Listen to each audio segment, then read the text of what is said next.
WBSSC group D 2026-এর যে পরীক্ষা সংগঠিত হলো, চাকরির সহস্পটের পক্ষ থেকে তার কাট অফ মার্কস প্রেডিক্ট করার আমরা চেষ্টা করছি। যে তথ্যগুলো আমাদের সামনে আছে, যে ডেটাগুলো আমাদের সামনে আছে, তার বেসিসে আমরা চিন্তা করব, আলোচনা করব। ডেটাগুলো আগে আমি তোমাদের সাথে বলি যে কী কী ডেটা আমাদের সামনে আছে। শেষবার পরীক্ষা হয়েছিল 2017 সালে, এবার 2026 সালে পরীক্ষা হচ্ছে। ফলে 2017 সাথে কম্পারেটিভ করে বা তুলনা করে এইবারে চিন্তাটা আমি রাখবো বা আমরা করব। 2017 সালে 45 নম্বরে কিন্তু পরীক্ষা হয়েছিল, এইবার সেখানে পরীক্ষা হচ্ছে 40 নম্বরে। গতবার সিট ছিল 3216টি, এবার সিট আছে 5488টি। এবার গ্রেস মার্কসের একটা বিষয় আছে, আমরা সবাই জানি যে 5 মার্কস করে গ্রেস পাচ্ছে, সেই সংখ্যাটা হচ্ছে 867 জন পাচ্ছে এরকম। তাহলে আমি ধরে নিলাম যে 867 জনই, যেহেতু তারা 5 মার্কস পেয়ে শুরু করছে কম্পিটিশানটা, ফলে তারা কম্পিটিশানে অনেকটা এগিয়ে থাকছে। 40 নম্বরের পরীক্ষায় যদি 5 নম্বর পায়, তাহলে সেটা 12.5%, মানে যথেষ্ট বেশি একটা নাম্বার। ফলে আমি ধরেই নিলাম যে 867 জন চাকরি পেয়ে গেল। তাহলে ফ্রেশার্সদের জন্য যে সিটটা থাকছে সেটা হচ্ছে 4611টি সিট। তাহলে আমরা আলোচনার সুবিধার্থে ধরে নেব যে ফ্রেশার্সরাই 4611টি সিটের জন্যই লড়ছে, বাকি সিটটা আমি ধরলাম না। এইবার পার সিট কম্পিটিশান দেখা যাক। মোট যা ক্যান্ডিডেট পরীক্ষা দিয়েছে 2017 সালে, সেই হিসাবে পার সিট কম্পিটিশান ছিল 248 জন। এবার কিন্তু পার সিট কম্পিটিশান তুলনামূলক কম, সেটা হচ্ছে 151 জন। এটা কিন্তু ফ্রেশার্সদের জন্য, এইবারে যারা পরীক্ষা দিচ্ছ তাদের জন্য একটা ইতিবাচক দিক। আমরা সবসময় নেতিবাচকভাবেই দেখব না সব কিছুকে। ফলে নেগেটিভ বিষয় যেমন কিছু আছে, তেমনি at the very same time কিছু পজিটিভ বিষয় আছে, সেটাও কিন্তু আমাদের একই সাথে ইকুইভ্যালেন্টলি কনসিডার করতে হবে। নাহলে একটা ঠিকঠাক জায়গায় চিন্তা কিন্তু আমাদের উপনীত হবে না। ফলে এই যে পজিটিভ দিকটা, সেটা কিন্তু আমরা মাথায় রাখবো কাট অফের যখন আলোচনা করবো বা চিন্তা করবো সেই ক্ষেত্রেও। তাহলে নেগেটিভ দিকটা কি? নেগেটিভ ইন দ্য সেন্স আমি বলবো না, সেক্ষেত্রে একটা কি, প্রশ্নের কাঠিন্য। 2017 সালে যে প্রশ্নপত্র ছিল সেটা তুলনামূলকভাবে স্ট্যান্ডার্ড ছিল। পাটিগণিতের যে প্রশ্নগুলো ছিল সেগুলো ক্যালকুলেটিভ ছিল, মানে হিসাব করতে হচ্ছিল অনেকটা। আর জিকের যে মান সেটা মডারেট বা মাঝারি ছিল। এইবার যে গ্রুপ ডির প্রশ্ন এলো 2026 সালে, সেক্ষেত্রে যে অঙ্কের প্রশ্নগুলো এসে সেগুলো কিন্তু তুলনামূলকভাবে কম ক্যালকুলেটিভ, অতটা ক্যালকুলেটিভ নয় 2017 সালের মতো। আর জিকের মানটা মোটামুটি একই জায়গায় রয়ে গেছে, মোটামুটি একটা মাঝারি জায়গায়, মডারেট এরকম একটা জায়গায় রয়ে গেছে। ফলে তুলনামূলকভাবে, আবারও বলছি তুলনামূলকভাবে, 2017 সালের তুলনায় এইবারের প্রশ্ন কিছুটা সহজ। তাহলে আমরা যেমন ইতিবাচক দিক কোনটা বলছিলাম, একটা হচ্ছে যে পার সিট কম্পিটিশন সেটা কিন্তু 2017 সালের তুলনায় কম, কিন্তু প্রশ্নের কাঠিন্যের তুলনায় তুলনামূলকভাবে কিছুটা সহজ। এই দুটো বিষয় আসলো। এবং গ্রেস মার্কসের বিষয়টা আমি আগেই বলে দিয়েছি যে 867 জন গ্রেস মার্কস পাচ্ছে। ফলে 40 নম্বরের পরীক্ষায় যদি 5 নম্বর গ্রেস মার্কস হয়, তাহলে সেটা কম্পিটিশানে তারা অনেকটাই আগিয়ে থেকে শুরু করবে। যাই হোক, ফলে আমরা 4611 এই সিটের উপরেই বিচার করে বা হিসাব করে যে কাট অফটা আমরা পাচ্ছি, সেই কাট অফটা হচ্ছে, আচ্ছা তার আগে আরও একটা গুরুত্বপূর্ণ কথা বলে দিই। আমাদের মোট 5টা জোন ছিল, তার ভিতরে যে zone Northern zone, western zone, eastern zone, southern zone এবং সাউথ ইস্টার্ন জোন, এর ভিতরে সহজ জোন, অর্থাৎ তুলনামূলকভাবে কম্পিটিশান কম, শূন্যপদ বেশি আছে, ক্যান্ডিডেট সংখ্যা তুলনামূলকভাবে কম, এই নিরিখে বলছি, সহজ জোন হচ্ছে নর্দার্ন জোন আর ওয়েস্টার্ন জোন। কে কোন জোনে পরীক্ষা দিচ্ছে তোমরা জানো, ফলে এটা কিন্তু মাথায় রাখবে। কাট অফের সময় এটা আমি বারবার বলবো, তখন শুধুমাত্র জোনের কথা উল্লেখ করে চলে যাব। মাঝারি জোনের ভিতরে আছে হচ্ছে ইস্টার্ন জোন আর সাউদার্ন জোন। আর যদি কঠিন জোনের কথা বলি, তাহলে সেটা হচ্ছে সাউথ ইস্টার্ন জোন, অর্থাৎ নর্থ 24 পরগনা, নদিয়া যে জেলা, তারা কিন্তু অপেক্ষাকৃত কঠিন জোনের ভিতরে অবস্থান করছে। তাহলে সহজ জোনের ভিতরে পড়ছে নর্দার্ন জোন আর ওয়েস্টার্ন জোন, মাঝারি জোনের মধ্যে পড়ছে ইস্টার্ন আর সাউদার্ন জোন, আর কঠিন জোনে পড়ছে সাউথ ইস্টার্ন জোন। এটা গেল। এইবার চলে আসি কাট অফে।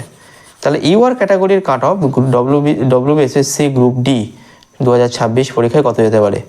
আমাদের হিসাব বলছে ইউআর ক্যাটাগরিতে কাট অফ যাবে 35। এই 35টা কি ইউআর ক্যাটাগরির কাট অফ। এবার যে জোন বলেছি সেই নিরিখে একটু চিন্তা করি। এই যে 35, এটা হচ্ছে একটা মাঝারি অবস্থানে, অর্থাৎ মিডিয়াম জোন, যেগুলো মাঝারি জোন তাদের জন্য এই নাম্বারটা ভাবা যেতে পারে। যেটা টাফ জোন অর্থাৎ কঠিন জোন যেমন সাউথ ইস্টার্ন জোন সেক্ষেত্রে আর +1 হয়ে যাবে অর্থাৎ সেটা 36। আর যেটা ইজি জোন অর্থাৎ নর্দার্ন ওয়েস্টার্ন জোন সেখানে এটা 34। অর্থাৎ ইউআর ক্যাটাগরির জন্যে আমরা রেঞ্জ রাখছি 34 থেকে 36। এটা হচ্ছে ইউআর ক্যাটাগরির রেঞ্জ। প্রতিটা জোন ওয়াইজ কিন্তু এই রেঞ্জটা চেঞ্জ হচ্ছে, সেটা তোমরা খেয়াল রাখবে।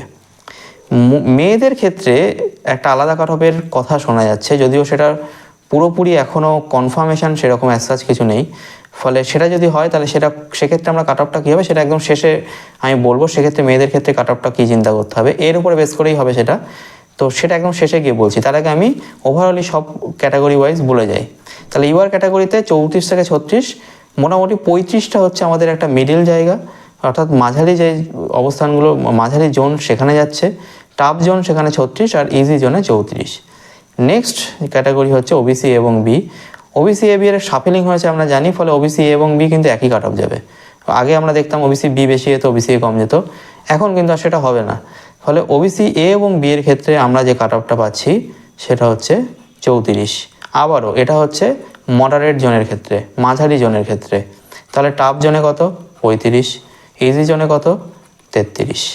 তাহলে ওবিসি এ এবং বি এর ক্ষেত্রে যে কাট অফটা আমরা পাচ্ছি সেটা হচ্ছে 33 থেকে 35। বোঝা গেল? নেক্সট চলে আসি এসসি ক্যাটাগরির ক্ষেত্রে। এসসি ক্যাটাগরির ক্ষেত্রে যে কাট অফটা আমাদের হিসাব করে আসছে সেটা হচ্ছে 32। আবারও এটা হচ্ছে মাঝারি জোনের ক্ষেত্রে।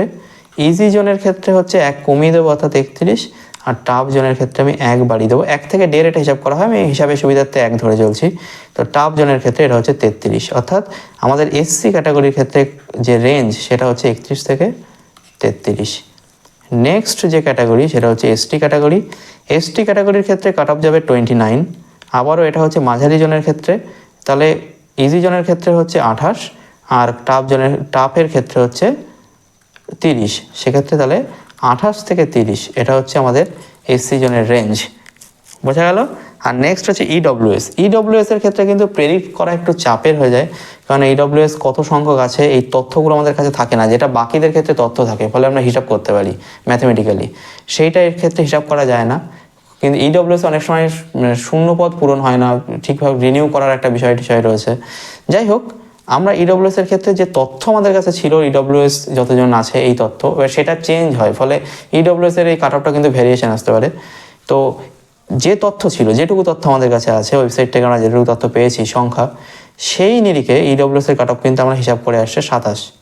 তাহলে ইডব্লিউএস এর ক্ষেত্রে যে রেঞ্জ সেটা হচ্ছে 26 থেকে 28, অর্থাৎ মাঝারি জোনের ক্ষেত্রে 27, সহজ জোনের ক্ষেত্রে 26, আর কঠিন জোনের ক্ষেত্রে হচ্ছে সেক্ষেত্রে হচ্ছে 28, অর্থাৎ 26 থেকে 28 এই যে রেঞ্জ সেটা কিন্তু আমরা পাচ্ছি ইডব্লিউএস এর ক্ষেত্রে। মেয়েদের ক্ষেত্রে যে কাট অফটা সেটা আমি বলছি, তার আগে আমি একটা ছোট জিনিস তোমাদের দেখিয়ে নিই, জাস্ট 1 মিনিট 30 সেকেন্ড টাইম নেব। সেটা হচ্ছে আমাদের যে ডব্লিউবিসিসির ব্যাচ চলেছিল সি এবং ডি এর জন্য, এবং যে স্টাডি নোটস আমরা প্রোভাইড করেছিলাম, সেখান থেকে কিন্তু যে 20টা অঙ্ক এবং জিআই বাদে, অঙ্ক জিআই তো প্রশ্ন কমন হয় না, টাইপ কমন হয়। টাইপ তো মোটামুটি যে যতগুলো টাইপ থাকে সবই আমরা প্রোভাইড করি এবং সবাই করে, ফলে টাইপ কমন সবারই থাকে। জিকের যদি 20টার কথা ভাবি, সেখান থেকে কিন্তু আমাদের 16টা প্রশ্ন, 15 থেকে 16টা প্রশ্ন আমাদের শ্রেণী নোটস থেকে কমন এসছে। খুব দ্রুত আমি বলে দিই কী কী প্রশ্নগুলো এসেছিলো। ভারত ছাড়ো আন্দোলনের যে প্রশ্নটা সেটা এসছে, 1 সেকেন্ড একটু পেনটা চেঞ্জ করে নিই। ভারত ছাড়ো আন্দোলনের প্রশ্নটা কমন ছিল। মানবদেহের বৃহত্তম গ্রন্থি এটা ছিল।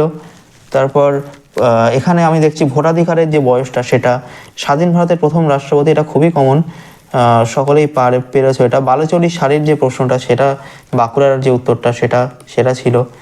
নেক্সট এখানে হচ্ছে এখানে আমরা দেখছি রবীন্দ্রনাথ ঠাকুর যে ভানুসিংহের পদাবলী, হিউয়েন সাং হর্ষবর্ধনের সময় এসেছিলেন, সুন্দরবনে ম্যানগ্রোভ অরণ্য দেখতে পাওয়া যায়।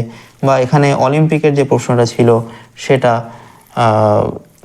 সেটা আমাদের শ্রেণী নোটস থেকে পেয়েছি। শান্তিনিকেতন যে কত সালে হয়, ইউনেস্কোর হেরিটেজ সাইট, এই যে 2023 সালে, সেটা আমাদের এতে ছিল শ্রেণী নোটসে। অলিম্পিকে যে অভিনব বিন্দ্রা পেয়েছে সেটা।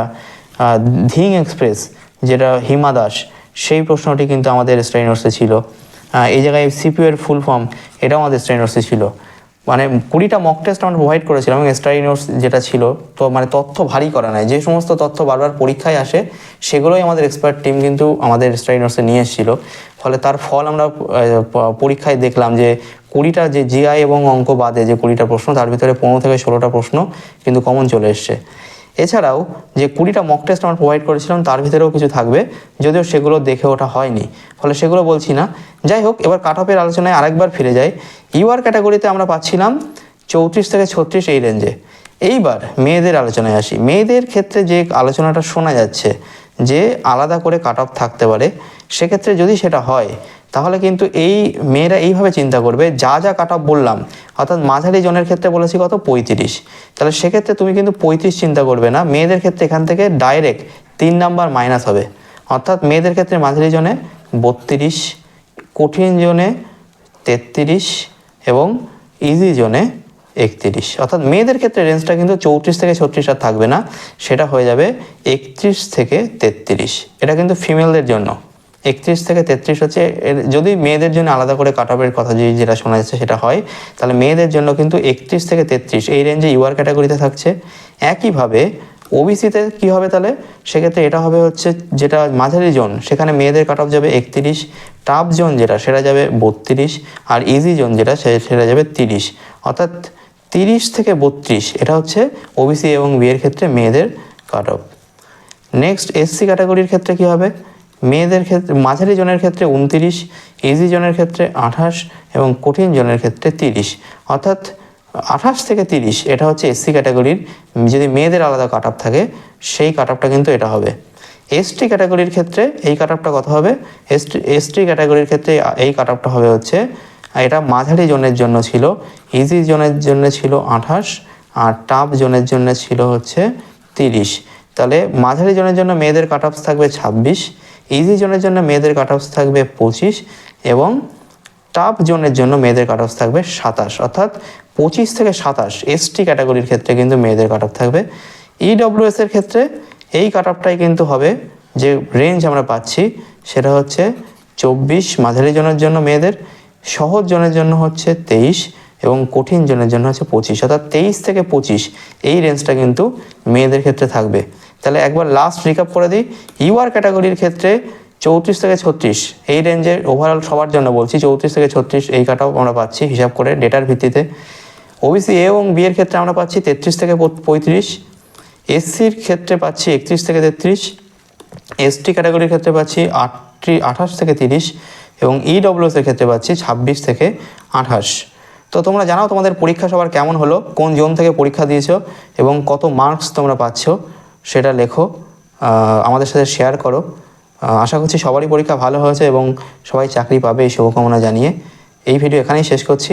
আমাদের পেজের সাথে জুড়ে থাকো, ফেসবুক পেজ, টেলিগ্রাম, সেখানে এমনিতেও ব্যাচ যেমন আমাদের চলে নানারকম ব্যাচ, সেগুলো তো আছেই, তার সাথে নানারকম স্টাডি ম্যাটেরিয়ালস। যারা আমাদের টেলিগ্রামে আছো তারা জানো যে আমরা এই পরীক্ষার আগেও ব্রহ্মাস্ত্র সিরিজের 12টি পার্ট নিয়ে এসেছিলাম, প্রতিটা পার্টে 100টি করে জিকে সিরিজ ছিল। এছাড়াও mock test WBSSC group C পরীক্ষার আগেও একটা দিয়েছিলাম এবং ডব্লিউবিএসএসসি গ্রুপ ডির আগেও কিন্তু একটা দিয়েছিলাম। এটা কিন্তু আমাদের পেইড ব্যাচের কথা বলছি না, পেইড ব্যাচের জন্য তো আলাদা যেটা ছিল 20টা করে মক টেস্ট ছিল এবং স্টাডি নোটস আলাদা, কিন্তু এর বাইরেও আমরা স্টাডি ম্যাটেরিয়ালস কিন্তু আমাদের টেলিগ্রাম চ্যানেলে প্রোভাইড করি। টেলিগ্রাম চ্যানেল লিঙ্ক কমেন্টে দিচ্ছি, তোমরা আমাদের চ্যানেলের সাথে যুক্ত হও এবং থাকো। আশা করছি তোমাদের কিছুটা হলেও হেল্প হবে এবং আমাদেরও ভালো লাগবে তোমরা যদি আমাদের এই যে প্রচেষ্টা সেটার সাথে থাকো। যাই হোক, তোমরা জানাও তোমাদের পরীক্ষা কেমন হলো এবং তোমরা কোন জোন থেকে আছো এবং কেমন মার্কস পেয়েছো সেগুলো আমাদের জানাও। Thank you very much.